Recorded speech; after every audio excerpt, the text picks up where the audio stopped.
ಈ ವಿಶೇಷ ಜಂಟಿ ಅಧಿವೇಶನದಲ್ಲಿ ನಡೆದಿರುವಂತಹ ಘಟನೆಗೆ ಸಂಬಂಧಪಟ್ಟ ಹಾಗೆ ವಿಧಾನ ಪರಿಷತ್ನ ಸದಸ್ಯರಾಗಿರುವಂತಹ ಬಿಕೆ ಹರಿಪ್ರಸಾದ್ ಅವರು ಇವತ್ತು ಸಿದ್ದರಾಮಯ್ಯನವರನ್ನ ಭೇಟಿ ಮಾಡಿದ್ದಾರೆ.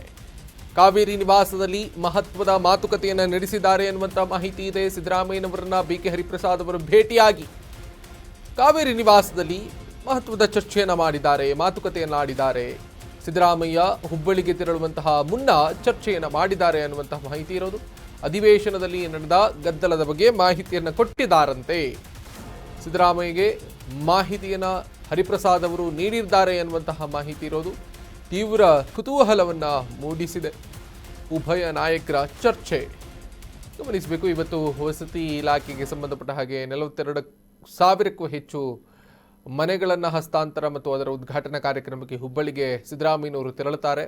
ಆ ನಡುವೆ ಬಿಕೆ ಹರಿಪ್ರಸಾದ್ ಅವರು ಸಿದ್ದರಾಮಯ್ಯನವರನ್ನು ಭೇಟಿ ಮಾಡಿದ್ದಾರೆ ಅನ್ನುವಂತಹ ಮಾಹಿತಿ ಲಭ್ಯ ಆಗಿದೆ. ಒಂದಿಷ್ಟು ವಿಚಾರಗಳ ಬಗ್ಗೆ ಕೂಡ ಚರ್ಚೆಯನ್ನು ಮಾಡಿದ್ದಾರೆ ಅನ್ನುವಂಥದ್ದು ತಿಳಿದು ಬಂದಿದೆ.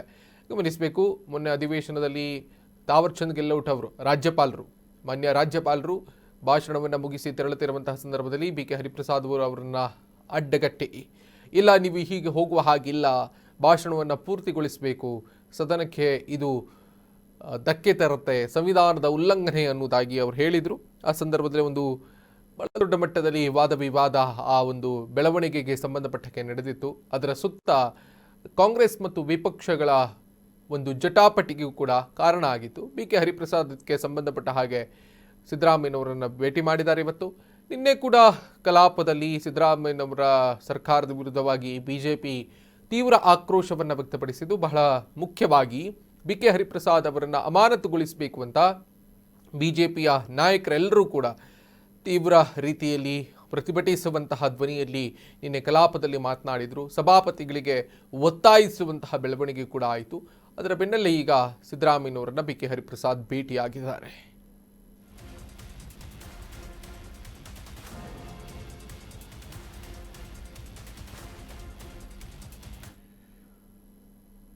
ಮಾಜಿ ಸಂಸದ ಉಗ್ರಪ್ಪ ಅವರು ಮುಖ್ಯಮಂತ್ರಿ ಸಿದ್ದರಾಮಯ್ಯನವರಿಗೆ ಒಂದು ಪತ್ರವನ್ನು ಬರೆದಿದ್ದಾರೆ. ಈ ಪತ್ರದಲ್ಲಿ ಏನಿದೆ ಅನ್ನೋದೇ ಬಹಳ ವಿಶೇಷ. ಈಗ ಗ್ರಾಮ ಪಂಚಾಯತ್ ಕಚೇರಿಗಳಿಗೆ ಮಹಾತ್ಮ ಗಾಂಧೀಜಿಯವರ ಹೆಸರನ್ನ ಇಡೋದಕ್ಕೆ ಪತ್ರದಲ್ಲಿ ಉಗ್ರಪ್ಪನವರು ಮನವಿ ಮಾಡಿಕೊಂಡಿದ್ದಾರೆ.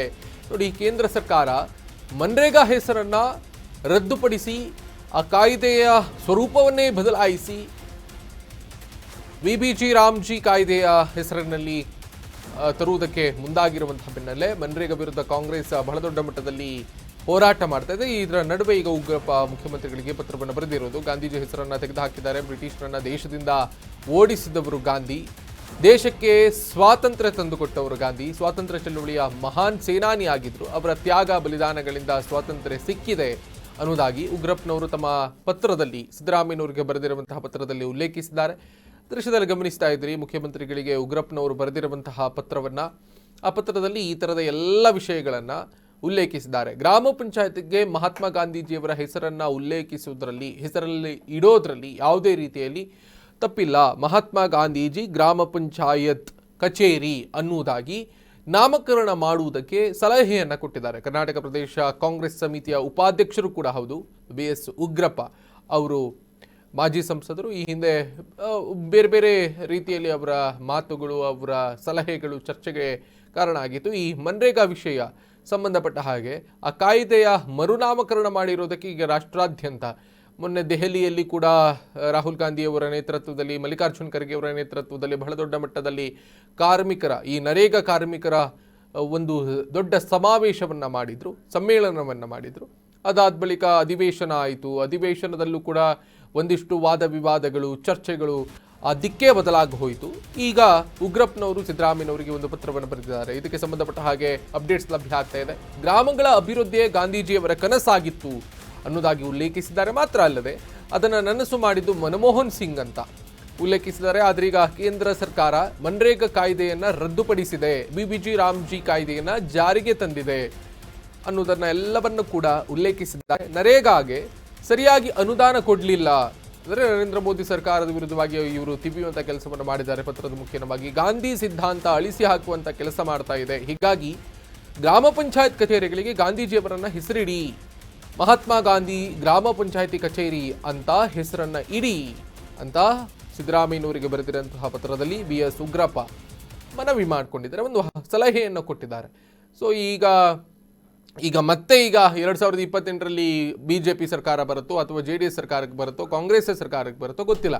ಬಟ್ ಗ್ರಾಮ ಪಂಚಾಯತಿಗಳಿಗೆ ಮಹಾತ್ಮ ಗಾಂಧೀಜಿಯವರ ಹೆಸರನ್ನು ಇಟ್ಟ ಬಳಿಕ ಅದನ್ನು ಮತ್ತೆ ಬದಲಾಯಿಸೋದಕ್ಕೆ ಹೋದರೆ ಮತ್ತೆ ದೊಡ್ಡ ವಿವಾದ ಕೂಡ ಸೃಷ್ಟಿ ಆಗ್ತದೆ. ಹಾಗಾಗಿ BJP ಆಗಲಿ ಅಥವಾ ಬರುವಂತಹ ಯಾವುದೇ ಸರ್ಕಾರ ಆಗಲಿ ಆ ಹೆಸರುಗಳನ್ನು ಮರುನಾಮಕರಣ ಮಾಡುವುದಕ್ಕೆ ಹೋಗೋದಕ್ಕೆ ಸಾಧ್ಯ ಇಲ್ಲ. ಹಾಗಾಗಿ ಗ್ರಾಮ ಪಂಚಾಯಿತಿ ವ್ಯವಸ್ಥೆಯನ್ನೇ ತೆಗೆದುಹಾಕಿದರೆ ಇಡೀ ದೇಶದಾದ್ಯಂತ ಬಹಳ ದೊಡ್ಡ ಮಟ್ಟದಲ್ಲಿ ಚಳವಳಿ ಅಥವಾ ಆಂದೋಲನವನ್ನು ಮಾಡುವುದಕ್ಕೆ ನಮಗೆ ಅವಕಾಶ ಇದೆ.